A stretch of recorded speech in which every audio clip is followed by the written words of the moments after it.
Em nome do Pai, do Filho e do Espírito Santo. Amém. Doutrina católica, tradição e magistério. Meditação. A transcendência da mensagem e do segredo de La Salette.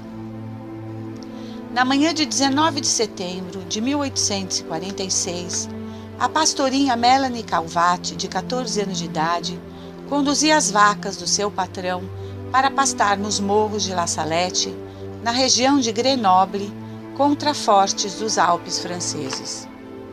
Um menino de 11 anos que ela não conhecia insistiu em acompanhá-la.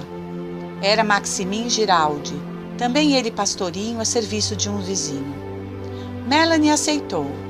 Nenhum dos dois podia imaginar o evento sobrenatural que haveriam de testemunhar naquele dia providencial. Melanie gostava da solidão, do silêncio e da oração. Maximin era ingênuo e loquaz. Logo começou a pedir a Melanie que lhe ensinasse um jogo. Ela lhe propôs o seu entretenimento preferido, fazer um paraíso, isto é, uma casinha de pedras, toda recoberta com maços de flores silvestres. Após muito trabalho nesta construção, os dois tiveram fome e sono. Comeram um frugral lanche, deitaram na relva e dormiram. Quando acordaram, tiveram uma surpresa. Uma luz mais brilhante que o sol pousava sobre o paraíso que haviam construído. Maximin empunhou seu bordão e garantiu a Melanie que, se a luz fosse má, ele a defenderia. Aproximaram-se do fulcro luminoso. No cerne dele havia uma outra luz ainda mais brilhante, que se movia. Era uma senhora coroada de flores, cuja celestial expressão Melanie descreveu com palavras inspiradas. Sentada sobre o paraíso, a senhora chorava com o rosto nas mãos. Era a Santíssima Virgem, hoje conhecida sob a invocação de Nossa Senhora de La Salette. Olhando para as crianças, levantou-se e disse: "Vinde, meus filhos, não tenhais medo. Estou aqui para vos trazer uma grande comunicação." Comunicou-lhes então uma mensagem a ser divulgada e um segredo para ser revelado em 1858, ano em que Nossa Senhora apareceria em Lourdes, inaugurando uma era de graças que dura até hoje. De fato, essas duas manifestações da Mãe de Deus constituem um só todo. Em La Salette, como veremos, ela anunciou o futuro do mundo até o fim dos tempos e as punições universais que pairavam sobre a humanidade impenitente. Em Lourdes, ela deu início a um dilúvio de graças para reerguer esta mesma humanidade e dar-lhe forças e estímulos para se afastar do mal e da revolução. O nexo profundo entre Lourdes e La Salette inclui Fátima, que, absolutamente falando, é a coroação dessas irrupções extraordinárias da Rainha do Céu na história humana. Melanie e Maximin correram de volta às casas dos patrões e depois contaram tudo ao pároco. Este, ouvindo-os falar, comoveu-se até as lágrimas e fez um sermão na missa que impressionou vivamente os paroquianos. O bispo local, Monsenhor Philibert de Bruyard, de Grenoble, lendo o singelo relato, caiu em lágrimas. A notícia espalhou-se como um rastilho de pólvora, e não é de espantar, pois a França estava dividida religiosa e politicamente. De um lado havia os católicos ditos liberais e sociais, precursores do progressismo que hoje devasta a Igreja. Conluiados com os continuadores do igualitarismo, libertino e anticatólico da Revolução Francesa, esses católicos liberais sentiram-se apanhados e denunciados pela mensagem do que tinham de mais interno.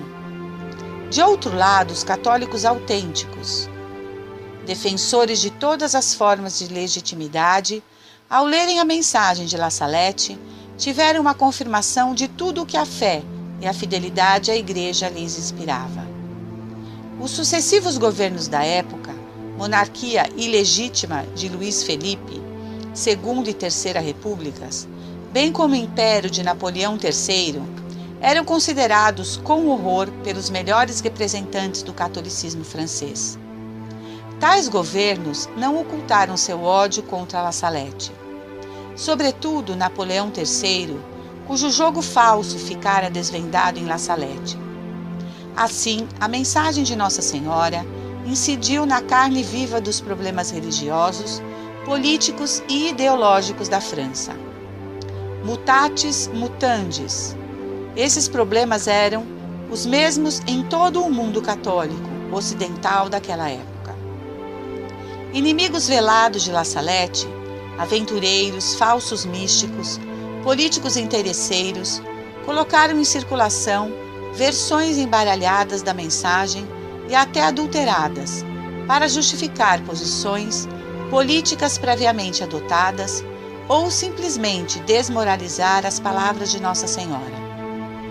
Independente desta polêmica, peregrinações cresceram logo e constataram-se os primeiros milagres no local. Monsenhor de Bruylard abriu um inquérito oficial sob os cuidados de uma comissão de 16 sacerdotes experientes. Os videntes escreveram de próprio punho o relato do acontecido. A comissão pronunciou-se pela autenticidade da aparição, mas o cardeal Luís de Bonald, arcebispo de Lyon e metropolitano do bispo de Grenoble, se opôs ativamente a esta conclusão aprobatória. O bispo de Grenoble ordenou que os videntes, separadamente, redigissem de novo e com esmero os fatos e as palavras de Nossa Senhora. Esses relatos foram levados a Roma e entregues em mãos ao Papa, então felizmente reinante, o bem-aventurado Pio IX. No Vaticano, o Santo Padre discerniu a transcendência da mensagem. Abriu os lacres na presença dos portadores da importante correspondência, 2 cônegos da Diocese de Grenoble, fazendo o comentário: aqui há a candura e a simplicidade de uma criança, diz o Papa. Pôs-se de pé e se aproximou da janela para ler com mais atenção. Seus lábios se contraíram, suas maçãs do rosto se incharam. Terminada a leitura, disse-lhes: trata-se de flagelos dos quais a França está ameaçada, mas ela não é a única culpada. A Alemanha, a Itália, a Europa, todos são também e merecem os castigos. Tenho menos a temer de Proudhon, teórico socialista, do que da indiferença religiosa e do respeito humano. E acrescentou: não é sem razão que a Igreja é chamada militante e que vós vedes aqui o seu capitão. No ato, encaminhou os documentos a Monsenhor Frattini, promotor da fé, anexando a eles a opinião de que estavam bem, que ele estava contente e que eles exalavam a verdade. Monsenhor Frattini pronunciou-se em favor da aparição e o cardeal Lambruschini, prefeito da Sagrada Congregação dos Ritos, julgou que os documentos não deixavam nada a desejar e aprovou o edificante e inteiramente louvável rigor com que agiu Monsenhor Bruylard. Fortalecido pela acolhida formidável do Sumo Pontífice da Santa Sé, o bispo de Grenoble reconheceu oficialmente a aparição e fez publicamente seu elogio ao clero e aos fiéis. Por isso, La Salette é uma das raríssimas aparições reconhecidas canonicamente pela Igreja. Se a mensagem de Nossa Senhora fosse sem grande transcendência, a decisão de Roma teria posto fim às polêmicas. Porém, a tempestade, longe de amainar, recrudesceu ao máximo. Houve um verdadeiro vendaval revolucionário contra La Salette. Os católicos liberais desprezaram La Salette desde o início. Aliás, o pranto de Nossa Senhora era especialmente por causa deles. Vendo que a obra de Nossa Senhora progredia, com a bênção do Papa, tais católicos passaram à contestação e à difamação aberta, com intrigas e escritos desabonadores. Mas nosso objetivo neste artigo é apresentar o segredo de La Salette de acordo com os estudos mais recentes, aos quais adiante nos referiremos. A polêmica entre os franceses atingiu uma tal confusão que a Santa Sé, por meio de decreto do Santo Ofício, de 21 de dezembro de 1915, proibiu a publicação de toda a versão do segredo, mas de maneira alguma desencorajava a devoção a Nossa Senhora de La Salette. Em 9 de maio de 1923, uma edição do segredo com imprimatur do Bispado de Lecce, datado de 15 de novembro de 1879, foi inscrito no Index de Livros Proibidos. Essa edição fora aprovada em numerosas dioceses por cardeais e bispos. Impunha-se fazer um estudo a partir dos documentos originais para deslindar a controvérsia. Entretanto, como fazê-lo se os originais tinham desaparecido no próprio Vaticano? Com isso, toda a difusão pública ficava bloqueada, talvez para sempre. Para sempre? Não.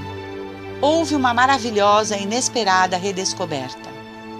No ocaso do século XX, o sacerdote francês Padre Michel Coterville preparava sua tese de doutorado. Escolhera o tema La Salette. Informado de que a Congregação para a Doutrina da Fé tinha liberado ao público os arquivos anteriores à morte de Sua Santidade, o Papa Leão XIII, obteve licença para pesquisar neles. Em 2 de outubro de 1999, enquanto o sino anunciava o fim do horário de consultas, o padre Michel contemplava maravilhado os velhos documentos do pacote que acabava de abrir. Era o dossiê completo com os documentos oficiais de La Salette, encaminhados a Pio IX e a Santa Sé em diversas datas.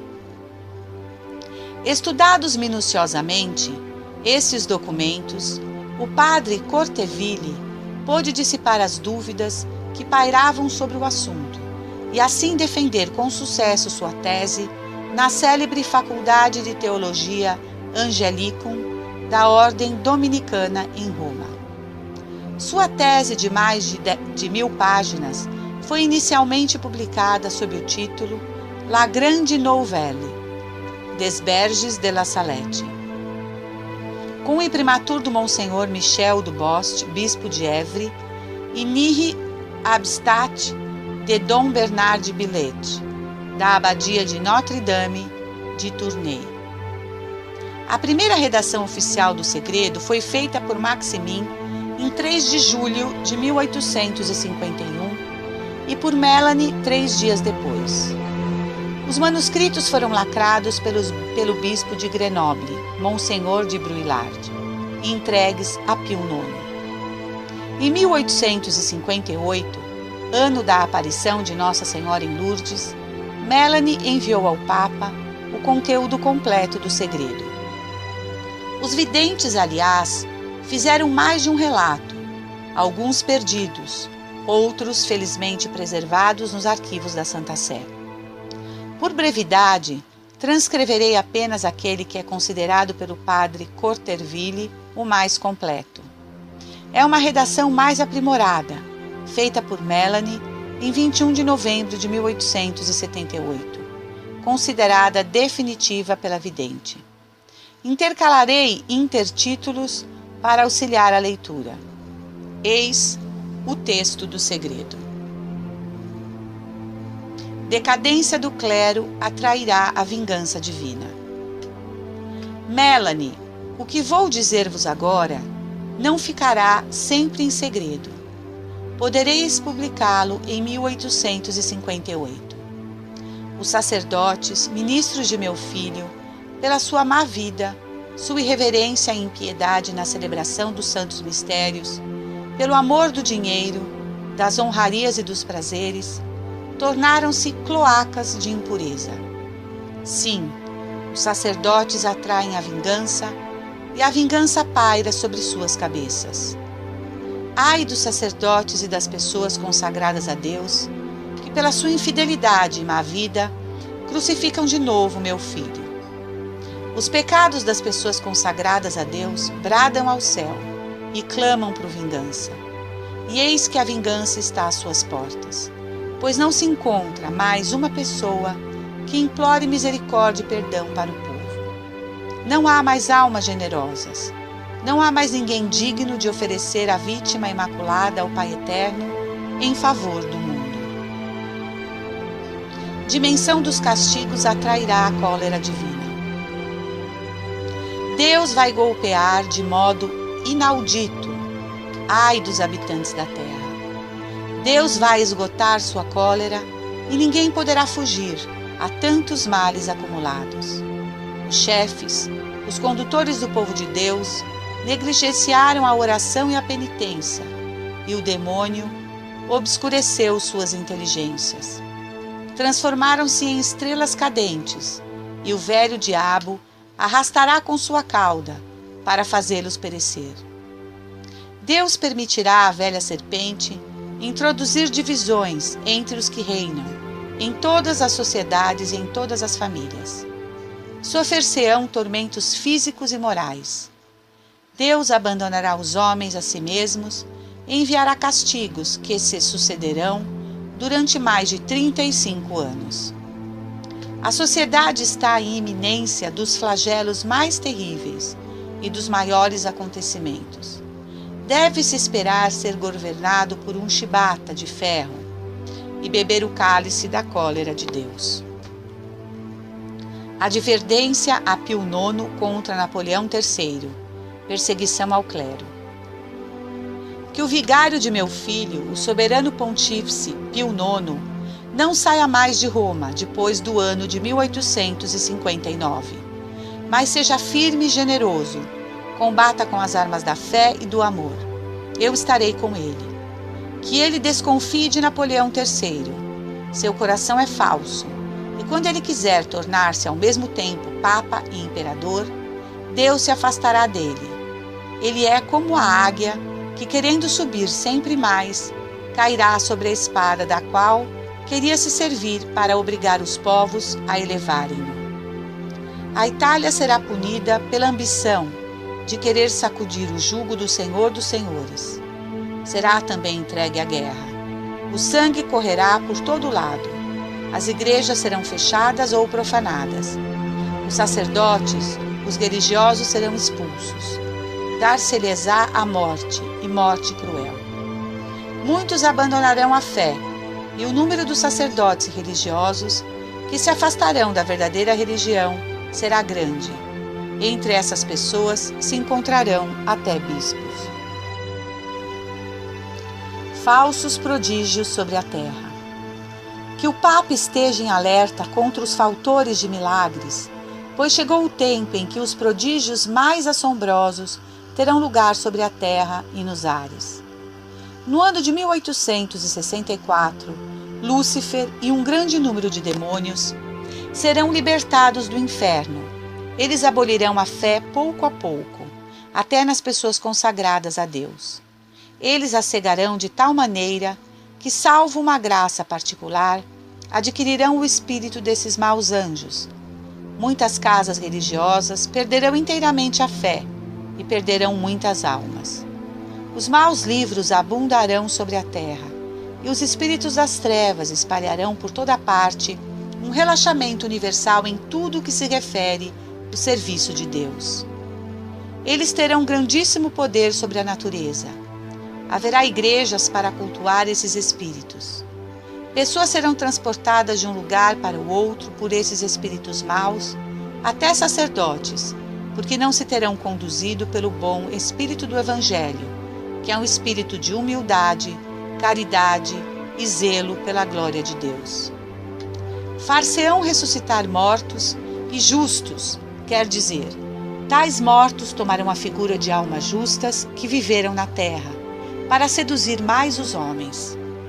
Esses supostos mortos ressuscitados, que não serão outra coisa senão o demônio encarnado nessas figuras, pregarão outro evangelho, contrário ao do verdadeiro Jesus Cristo, negando a existência do céu, ou ainda almas de condenados. Todas essas almas aparecerão como unidas a seus corpos. Em todos os lugares haverá prodígios extraordinários, porque a verdadeira fé se apagou e uma falsa luz ilumina o mundo.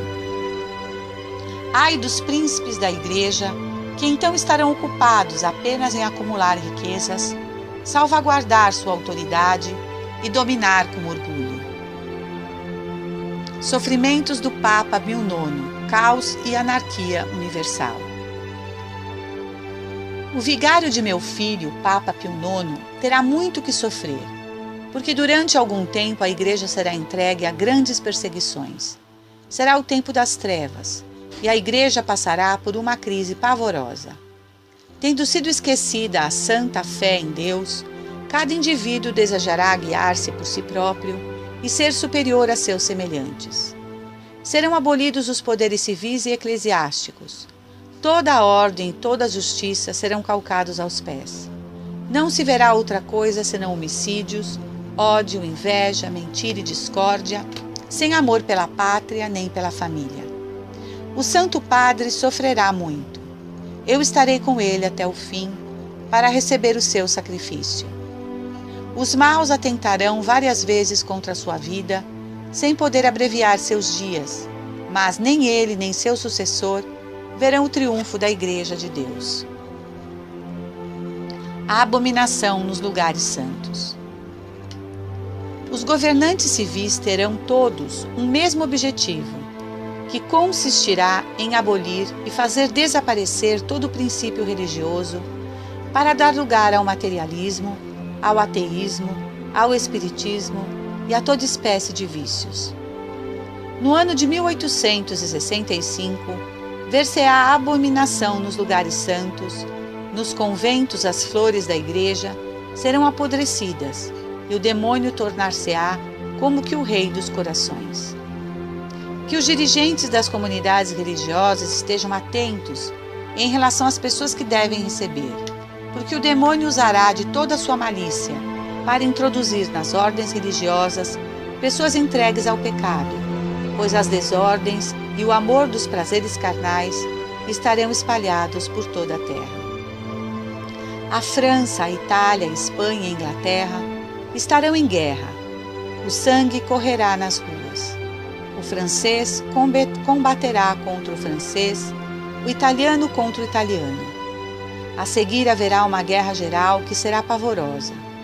Durante um tempo, Deus não se lembrará mais da França nem da Itália, porque o Evangelho de Jesus Cristo não será mais conhecido. Os maus estenderão toda a sua malícia. Até nas casas as pessoas se matarão e se massacrarão mutuamente. Intervenção divina quando tudo parecer perdido. Ao primeiro golpe de sua espada fulgurante, as montanhas e a natureza inteira tremerão de espanto, porque as desordens e os crimes dos homens transpassarão a abóboda celeste. Paris será queimada e Marsella engolida pelas águas. Várias grandes cidades serão abaladas e tragadas por tremores de terra. Crer-se-á que tudo está perdido. Só se verão homicídios, se ouvirão apenas ruídos de armas e blasfêmias. Os justos sofrerão muito. Suas orações, sua penitência e suas lágrimas subirão até o céu, e todo o povo de Deus pedirá perdão e misericórdia, pedirá a minha ajuda e intercessão. Então Jesus Cristo, por um ato de sua justiça e de sua grande misericórdia em relação aos justos, ordenará a seus anjos que deem morte a todos os seus inimigos. De repente, os perseguidores da Igreja de Jesus Cristo e todos os homens entregues ao pecado perecerão, e a terra tornar-se-á como um deserto. Triunfo da Igreja nas almas, domínio do Evangelho. Então será feita a paz, a reconciliação de Deus com os homens. Jesus Cristo será servido, adorado e glorificado. A caridade florescerá por toda parte. Os novos reis serão o braço direito da Santa Igreja, a qual será forte, humilde, piedosa, pobre, zelosa e imitadora das virtudes de Jesus Cristo. O Evangelho será pregado por toda parte, e os homens farão grandes progressos na fé, porque haverá unidade entre os operários de Jesus Cristo, e os homens viverão no temor de Deus. falsa paz precederá a vinda do Anticristo. Esta paz entre os homens não será longa. 25 anos de safras abundantes far-lhes-ão esquecer que os pecados dos homens são a causa de todos os castigos que sucedem na terra. Um precursor do Anticristo, com tropas de várias nações, guerreará contra o verdadeiro Cristo, único Salvador do mundo. Derramará muito sangue e tentará aniquilar o culto de Deus para se fazer cultuar como um Deus. Desgraças dos tempos do Anticristo e perseverança dos fiéis. A terra será atingida por toda espécie de pragas, além das pestes e da fome, que serão gerais. Haverá guerras até a última guerra, que será então movida pelos 10 reis do Anticristo, cujo objetivo será o mesmo, e serão os únicos a governarem o mundo. Antes que isso aconteça, haverá uma espécie de falsa paz no mundo. Não se pensará em outra coisa senão em se divertir. Os maus entregar-se-ão a toda sorte de pecados, mas os filhos da Santa Igreja, os filhos da fé, meus verdadeiros imitadores, acreditarão no amor de Deus e nas virtudes que me são mais caras. Felizes essas almas humildes, conduzidas pelo Espírito Santo. Eu combaterei junto a elas até que atinjam a plenitude da idade. Ações dos demônios e do Anticristo.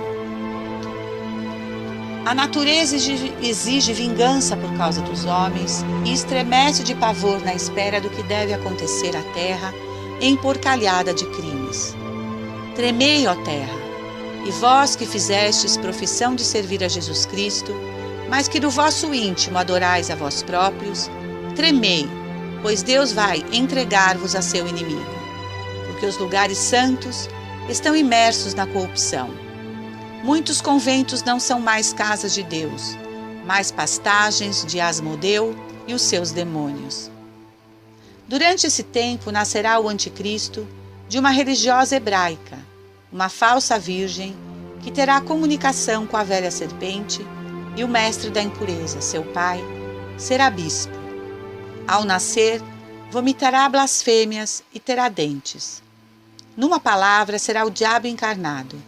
Dará gritos aterrorizadores, fará prodígios, alimentar-se-á de impurezas. Terá irmãos que, embora não sejam como ele, outros demônios encarnados, serão filhos do mal. Aos 12 anos, eles se farão notar pelas valorosas vitórias que obterão. Logo estará cada um à testa de exércitos, assistidos por legiões do inferno. As estações mudarão, a terra só dará maus frutos, os astros perderão seus movimentos regulares, a lua não projetará senão uma débil luz avermelhada. A água e o fogo darão ao globo terrestre movimentos convulsivos e horríveis, temores de terra, e engolirão montanhas, cidades, etc. Roma perderá a fé e se tornará sede do Anticristo. Os demônios do ar, junto com o Anticristo, farão grandes prodígios na terra e nos ares, e os homens se perverterão cada vez mais. Deus tomará sob seus cuidados os fiéis servidores e os homens de boa vontade. O Evangelho será pregado por toda parte. Todos os povos e todas as nações terão conhecimento da verdade. Nossa Senhora e os apóstolos dos últimos tempos. Faço um premente apelo à terra, apelo aos verdadeiros discípulos do Deus vivo que reina nos céus, apelo aos verdadeiros imitadores de Jesus Cristo feito homem, o único e verdadeiro Salvador dos homens. Apelo aos meus filhos, meus verdadeiros devotos, aqueles que se deram a mim para que eu os conduza ao meu divino Filho, aqueles que levo, por assim dizer, nos meus braços, aqueles que vivem de meu espírito. Enfim, apelo aos apóstolos dos últimos tempos, aos fiéis discípulos de Jesus Cristo, que viveram no desprezo do mundo e de si próprios, na pobreza e na humildade, no desprezo e no silêncio, na oração e na mortificação, na castidade e na união com Deus, no sofrimento e desconhecidos do mundo. É chegado o tempo para que eles saiam e esclareçam a terra. Ide mostrai-vos como meus filhos amados. Estou convosco e em vós, contanto que vossa fé seja a luz que vos ilumina nestes dias de desgraças. Que vosso zelo vos faça como que famintos da glória e honra de Jesus Cristo. Combatei, filhos da luz, pequeno número, que isto vedes, pois aí está o tempo dos tempos, o fim dos fins. No fim do mundo, Deus enviará Enoque e Elias. A igreja será eclipsada, o mundo estará na consternação. Mas eis Enoque e Elias, cheios do Espírito de Deus. Eles pregarão com a força de Deus, os homens de boa vontade acreditarão em Deus, e muitas almas serão consoladas. Eles farão grandes progressos pela virtude do Espírito Santo e condenarão os erros diabólicos do Anticristo. Ai dos habitantes da terra! Haverá guerras sangrentas e fome, peste e doenças contagiosas. Haverá chuvas de granizo espantosas para os animais, trovoadas que abalarão as cidades, terremotos que engolirão países. Ouvir-se-ão vozes pelos ares, os homens baterão as cabeças contra as paredes, pedirão a morte, e por outro lado a morte será o seu suplício. O sangue correrá de todo lado. Quem poderá resistir, se Deus não diminuir o tempo da prova? Deus se deixará dobrar pelo sangue, lágrimas e orações dos justos. Enoque e Elias serão mortos. Roma pagã desaparecerá. O fogo do céu cairá e consumirá 3 cidades. Todo o universo será tomado de terror e muitos deixar-se-ão seduzir, porque não adoraram o verdadeiro Cristo vivo entre eles. Chegou a hora. O sol se obscurece, só a fé viverá. Chegou o tempo, o abismo se abre. Eis o Rei dos Reis das Trevas. Eis a besta com seus súditos, proclamando-se o Salvador do mundo. Ele se elevará orgulhosamente nos ares para ir até o céu.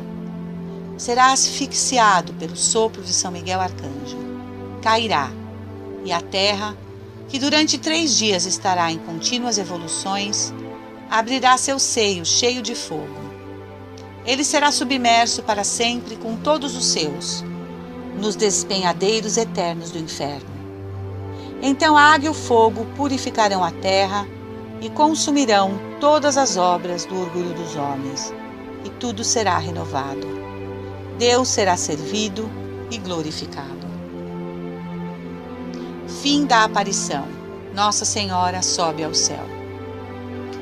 No fim dessas palavras, Nossa Senhora acrescentou: Pois bem, meus filhos, comunicareis isto tudo ao meu povo. E caminhou até uma elevação próxima. Seus pés apenas tocaram a fímbria das ervas, sem as dobrar. Tendo atingido o topo, ela se deteve olhando com terna bondade os videntes, e começou a se elevar insensivelmente até a altura de 1 metro. Ficou ali apenas um instante, o suficiente para olhar a terra, o céu, à sua direita e sua esquerda. Depois ela pousou seus olhos, tão doces, tão amáveis e tão bons, que eu julguei que ela me atrairia até seu interior, e pareceria que meu coração se abriria ao dela, narrou Melanie. A luz que a rodeava tornou-se mais intensa, como envolvendo Nossa Senhora, e ela desapareceu pouco a pouco. A luz acendeu suavemente rumo à direita, até sumir do olhar das crianças amadas da Virgem. Esta última e mais acabada redação do segredo desenvolve com maior riqueza de pormenores e precisão a sucessão dos eventos futuros já contida nos relatos oficiais de 1851. Mas acrescenta no fim 2 elementos novos de enorme significação. O primeiro é o apelo para a entrada em cena dos apóstolos dos últimos tempos. Para isso, Nossa Senhora serve-se de expressões que ecoam poderosamente os termos com que o insigne doutor Marial, São Luís Maria Grignon de Montfort, profetizou tais apóstolos no século XVIII. Nossa Senhora, aliás, segundo relata Melanie, ditou-lhe uma regra para os apóstolos dos últimos tempos. Por fim, o segredo destaca o papel que desempenharão o patriarca Enoque e o profeta Elias, fundador da Ordem do Carmo, nos combates finais contra o Anticristo. A descoberta dos textos oficiais do Segredo de La Salette nos arquivos vaticanos permite enunciar uma vasta série de considerações. Feitas num espírito de fidelidade incondicional à Santa Igreja e de respeito elevado pela hierarquia eclesiástica, instituída por nosso Senhor Jesus Cristo, elas podem inspirar graves e piedosas reflexões que este artigo, já por demais extenso, não tem condições de acolher. O leitor dispõe, entretanto, com o exposto acima, de abundante matéria para a meditação, vigilância, oração, e não é demais lembrá-lo para uma penitência sincera, proporcionada à situação de cada um. Finalizo esta meditação com as palavras de outro Papa, Santo Pio X, sobre a aparição de La Salette. Diz o Papa: a glória única do Santuário de Lourdes reside no fato de nele serem os povos atraídos de toda parte, por Maria, à adoração de Cristo Jesus no augusto sacramento. De sorte que aquele santuário, ao mesmo tempo centro de culto mariano e trono do mistério eucarístico, excede em glória, ao que parece, todos os outros no orbe católico. 25 de abril de 1911. Que a Imaculada Conceição ilumine nossa mente e nossa alma, para que deixemos que seja feita a vontade de Deus em nossas vidas. Que cada um de nós se volte para o que é verdadeiro e santo, que é o próprio Deus. Que a Virgem Santa cubra-nos com seu manto sagrado e nos livre das tentações do demônio e das garras dos falsos profetas. Bendito e louvado seja nosso Senhor Jesus Cristo, por conceder à humanidade presenciar Nossa Senhora e suas mensagens nos santuários de toda a terra. Nossa Senhora de Lourdes, rogai por nós. Nossa Senhora da Salete, rogai por nós. Nossa Senhora de Fátima, rogai por nós. Em nome do Pai, do Filho e do Espírito Santo. Amém.